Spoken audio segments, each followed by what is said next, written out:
생각이 바뀌면 수익이 보인다. 역발상 투자의 문현진 멘토입니다.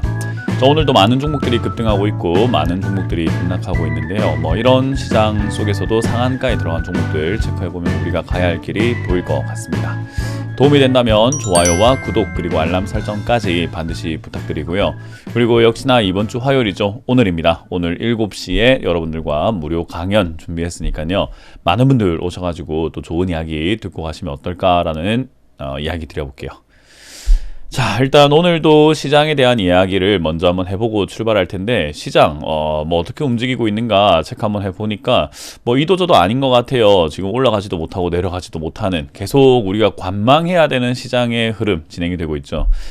더군다나 지금은 역시나 우리가 흔히 말하는 삼성전자, 이 기업이 지금은 저점을 무너뜨리고 그 위로 회복을 하지 못하고 있거든요. 그 말은 우리가 흔히 말하는 저점을 무너뜨렸다, 역시나 붕괴가 되고 반등이 나와서 그 저점 자리를 다시 맞고 떨어지는, 어떻게 보면 돌파 지지 반등의 반대 모양이 나오고 있다라는 거예요. 돌파 지지 반등이라고 하는 이 차트 모양은요, 여러분들이 주식을 하다 보면은 굉장히 자주 볼 수 있는 패턴의 모양인데, 지금은 반대로 무너지고 고점을 맞고 떨어지는 모양이에요. 이런 모양도 굉장히 자주 나옵니다. 한국전력을 볼까요? 한국전력의 같은 경우에도 지난 고점에서 이렇게 맞고 떨어지기 직전의 모습을 살펴보면은 저점을 살짝 이렇게 깨고 난 다음에 반등이 나갔다가 내려가는 그런 모습들을 확인할 수가 있는데, 어떤 쪽을 예를 들어 봐야 될까요? 요런 자리도 그렇게 보여지는 자리가 되겠죠. 이렇게 우리가 흔히 말하는 고점을 돌파하고 난 다음에는 그 자리를 지지받고 다시 반등 나가는 경우, 무너뜨리면 그 자리를 다시 맞고 떨어지는 경우, 이런 패턴들을 우리가 자주 찾아볼 수 있는 차트예요. 그래서 이렇게 올라갔다가 밑으로 지지가 되고 있는 라인을 무너뜨렸다라고 한다면은 돌파 이후에 무너지는 것처럼 지금 윗자리가 떨어지면서 올라왔다가 내려가는 그런 형태가 나올 수 있다는 거죠. 특히나 지금 이 최근에 떨어졌던 자리가 반등이 나갈 만한 자리였는가라고 한다면은 그럴 만한 가치가 있다라고 생각하긴 어려운 가격대인 것 같고요. 아무래도 올라왔다가 한번 한 템포 쉬어갔던 자리죠. 여기 73,000원 자리, 요 언저리를 일단은 반등 포인트로 주지 않을까라는 생각을 해봅니다. 그러면 지수는 당연히 삼성전자가 좀 이렇게 멱살째로 잡고 끌고 내려갈 가능성이 크겠죠. 일단 우리 증시는 오늘만 하고 내일은 쉬지만요, 미국 증시는 내일도 열리고 오늘 밤도 열린다라는 거예요. 그만큼 어떤 악재가 또 기다리고 있을지, 어떤 또 불안 요소들이 튀어나오게 될지를 우리가 지켜봐야 될 것 같은데, 미국의 차트 모양도 그닥 좋지는 않은 상황이라는 것을 우리가 알 수가 있습니다. 미국도 잘 보시면은 다우존스 지수가 지금은 진행이 올라가는 형태로 진행이 되고 있다가 약간은 아랫꼬리가 이렇게 달리면서 상승의 힘이 좀 빠지는 듯한 모습이 나오고 있죠. 그런 걸 생각 한번 해볼 때 역시나 미국 지수도 약간의 변동이 있을 수 있다는 것은, 우리나라 증시가 지금 당장에 잠깐 이렇게 위로 올라가는 듯한 모습을 보였다고 해서 상승이야 라고 생각하고 추가 매수 또는 신규 매수 들어갔다가는 큰 코 다칠 수도 있다라는 거예요. 어떻게 보면 뭐 아니면 도가 되는 거죠. 상승이라고 베팅 걸었는데 아니면은 나한테는 큰 손실로 이어질 수 있다는 거죠. 근데 아무 베팅을 하지 않으면은 물론 지금 맞아 떨어졌을 때 생각보다 잘 갔을 때는 놓친다, 기회로 놓치는 거 아니야 라는 생각을 하실 수도 있겠지만, 반대로 이게 만약에 밑으로 떨어지게 된다면 아무것도 하지 않았을 때는 잃는 것도 없다라는 거예요. 그래서 들어가는 건 언제든지 들어갈 수 있습니다. 예를 든다면은 3200포인트를 넘어서서 다시 신고가를 펼쳐 올라갈 때 우리가 신규 매수로 접근할 수 있는 부분이고요. 또는 밑으로 빠졌을 때 2900포인트 또는 2700포인트 언저리 지지가 되는 걸 확인하고 난 다음에 그 자리에서 신규 매수로 들어가도 괜찮을 것 같아요. 그렇기 때문에 시간적 여유를 두고 본다면은, 꼭 오늘이 아니어도 된다면은 살 기회는 정말 많거든요. 근데 꼭 오늘이어야 된다라고 생각을 한다면은 상승 아니면 하락에 베팅을 걸어야 되는 상황인데요. 걸기에는 좀 50대 50, 너무 반반 확률이 아닌가 생각이 드니까 아무것도 하지 않는 것을 추천드리는 바입니다. 자, 이런 상황에서도 역시나 상한가에 들어간 종목들이 있습니다. 오늘도 아침에 시장에 올라오는 종목들을 보면서 에이 무슨 이런 종목들이 올라오냐라고 생각을 했는데, 일단 상한가에 UID, KG, ETS 그리고 서울가스 세 종목이 들어가 있고요. 상한가 근접 종목으로는 19종목입니다. 수성 이노베이션, 한빛소프트부터 해서 성신양회, A프로젠, HNG까지 19종목이 10% 올라와 있고요. 그리고 하한가 근접 종목과 하한가 종목이 오늘도 있다라는 게 특징입니다. 시장이 하한가가 한동안 없었는데 이제 하한가가 이렇게 자주 나오기 시작을 했습니다. 일단 키네마스터 지분을 매각을 한다, 그런 이야기로 예전에 주가가 급등했었어요. 최대 주주가 솔본인데 그 솔본이 경영권 매각을 한다, 판다, 그런 이야기를 매각을 계속 해 오다가 이게 뭐 지금은 지분 매각이 무산됐다라는 이야기를 하고 있거든요. 뭐 사실 그런 이슈로 올라왔으면은 그게 무산됐을 땐 도로 뱉어내는 것이 인지상정이죠. 그래서 아무래도 팔 기회도 없이 점 상한가, 점 하한가로 내려가다 보니까 거래량도 없고 뚝 떨어져 있는 모습으로 진행이 됐습니다. 뭐 안타까운 일이지만 뭐 지분 매각 소식으로 올라왔다가 무산되는 일들도 사실은 주식시장에서 자주 있는 일이에요. 그래서 투자할 때 이런 이슈에 속아서 비싸게 사지 않는 습관을 좀 들이셔야 된다는 것과요.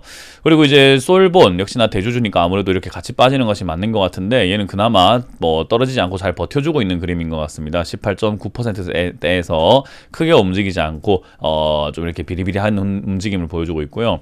그 외에 뭐 한국테크놀로지, 멜파스, 유바이오로직스, 디자인, 올리패스, 진에어. 올리패스는 생각보다 약했습니다. 올리패스는 보통은 상한가 유지가 됐다면은 여기 위쪽에 14,000원까지 갈 수 있었을 것 같은데 방송이 이제 제가 장중에 찍다 보니까 상한가가 유지가 안 된 채로 이렇게 종료가 돼 버렸어요. 그렇다는 말에 힘이 빠졌다는 말이니까 아무래도 이렇게 바로 밀리는 것이 좀 어떻게 보면 당연한 것 같고요. 진에어까지 모든 급등한 종목들이 빠지고 있다 보니 역시 상승 나올 때 잘 팔아내는 것이 지금 시장의 숙제가 아닌가 생각이 듭니다. 자, 일단 오늘 상한가에 들어간 종목 서울가스.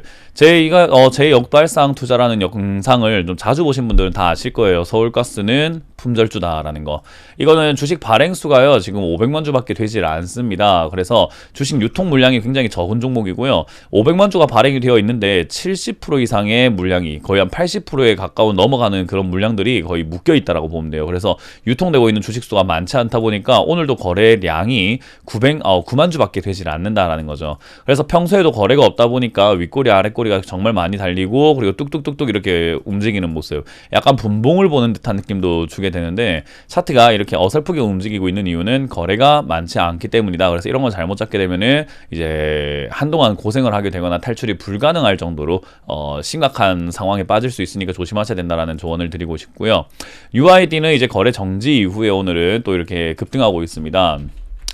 뭐 아무래도 거래 정지가 당하게 되면은 많은 분들께서 상폐가 될 것 같다, 무섭다 이런 생각을 하게 되는데 거래 정지 기업이 이렇게 재개가 되는 경우들도 굉장히 많이 있습니다. 그래서 지금은 상장 유지 결정이 나고 거래 재개 첫날에 이렇게 급등하고 올라오는데 아무래도 이게 어디까지 올라갈지는 미지수예요. 아무래도 거래 재개가 됐다라는 것만으로도 호재로 받아들일 수 있고 또 무서움이 풀렸다 보니까 좀 긍정적인 요인이 될 수 있는데 보통은 이런 거 막 급등하고 난 다음에 막 5연상, 7연상 이렇게 날아가는 경우도 있고요. 반대로 그냥 이렇게 올라오다가 바로 흐지부지해서 다음날부터 폭락해서 떨어져서 바닥을 잡고 난 다음에 나중에 후위를 도모하는 경우들도 있습니다. 그래서 이거는 어떻게 된다라고 말씀드리기가 좀 곤란할 것 같네요. 그래서 이거는 예측이 불가능하다. 일단 상한가로 진행이 됐고 거래가 정지되기 전에 매수하셨던 분들 놀랬을 텐데 아마도 이번에 잘 탈출하시는 거 어떨까라는 조언을 좀 드려볼 수 있겠네요. 신규 매수는 안 됩니다. 자, 그리고 KG ETS가 급등되어 있습니다. 폐기물 수집 처리하는 기업이라고 보시면 좋을 것 같은데요. KG ETS가 지금 뭐 때문에 급등하고 있을까라고 한다면 뉴스를 보니까 딱히 이럴 건 없는 것 같은데 요즘에 아무래도 산업 폐기물, 의료 폐기물 이런 것들 정말 많기 때문에 폐기물 처리 관련주가 이렇게 움직이지 않는가. 폐기물 처리 관련주 중에서는 인선 ENT라고 하는 이런 기업들도 있는데 얘도 지금 시세가 좀 많이 나왔었네요. 그죠? 그래서 이렇게 올라왔다 보니까 충분히 좀 더 갈 수 있는 그런 자리인 것 같습니다. 뭐 어찌됐든 폐기물 관련주들은 충분히 세간의 주목을 끌 수도 있고 좋은 기업들이 많다 생각을 하고 있기 때문에요. 꼭 KG ETS가 아니더라도 폐기물 관련주들은 시장과 상관없이 좀 강할 수 있구나라는 거 우리가 한번 체크해보면 좋은 부분인 것 같아요. 이제 그 외에 종목들이 올라오는 걸 보니까 딱히 이렇다 할 만한 공통적인 테마는 있는 것 같지는 않습니다. 대부분 이제 N자 반대, 그러니까 여운이 남아 있는 거죠. 철강 관련주가 좋다고 했는데 왜 안 가지? 그러니까 지금이라도 사볼까 하는 그런 매수세. 아니 시멘트 관련주 좋다고 했는데 왜 안 가지? 지금이라도 사볼까 하는 그런 매수세. 아니 지금 메타버스 좋다고 하던데 한빛소프트 사볼까? 이런 매수세. 그리고 아니 바이오주 좋다고 하던데 KPX 생명과학 사볼까? 뭐 이런 매수세. 이런 것들이 지금 좀 이렇게 많이 모여지고 있는 것 같아요. 그러니까 여운인 것 같아요. 어떻게 보면 시장은 이제 끝물이다. 약간 이렇게 올라오고 있는 종목들 보니까 구성이 좋지 않아요. 시장이 정말로 올라가려고 한다면 일정한 테마가 만들어져야 되고 뭐 괜찮은 산업이 성장하고 있다는 어떤 그런 딱 그 뉘앙스를 줘야 되는데 그런 게 없네요. 예를 들면 뭐 OLED 장비 업종이 올라간다든지 반도체 장비 업종이 가야 되는데 그게 아니다라고 한다면은 저는 내일 휴일을 앞두고 굳이 우리가 매수를 해놓고 기다릴 필요가 있을까? 뭔가 기술적으로 매매할 만한 자리들은 분명히 있을 것 같은데 뭔가 중장기 투자를 위해서 우리가 놓는다든지 떨어지면 더 사야 되겠다. 그런 관점으로 잡을 만한 종목을 찾기에는 좀 역부족이다. 일단 급등한 종목들이 아니라 저점에 있지만 돈을 잘 버는 기업이라고 한다면은 사실 걱정이 없는데 여러분들이 어떤 종목을 가지고 있는지 제가 정확하게 알 수가 없다 보니까 저는 아직도 역시 여러분들께 공통적으로 드릴 수 있는 조언을 뭐 상황을 제대로 안다면 더 자세한 조언을 해드릴 수 있겠지만 지금으로서 해드릴 수 있는 공통적인 모두에게 해당되는 조언은 현금을 꽉 붙들고 그걸 함부로 쓰지 말자라는 조언을 드려볼 수 있을 것 같습니다. 내일 휴일이니까요. 푹 쉬시길 바라겠고요. 푹 쉬시는 동안에 주식 너무 스트레스 받아 하지 마시고 마음을 좀 편하게 비우면 오히려 보이는 것들이 더 많아진다는 걸 기억하시면 좋겠습니다. 자, 이렇게 오늘 마쳐보도록 하겠습니다. 오늘 저녁 7시에 만나 뵙기를 희망하면서 마무리 짓습니다. 지금까지 역발상 투자의 문현진 멘토였습니다. 고맙습니다.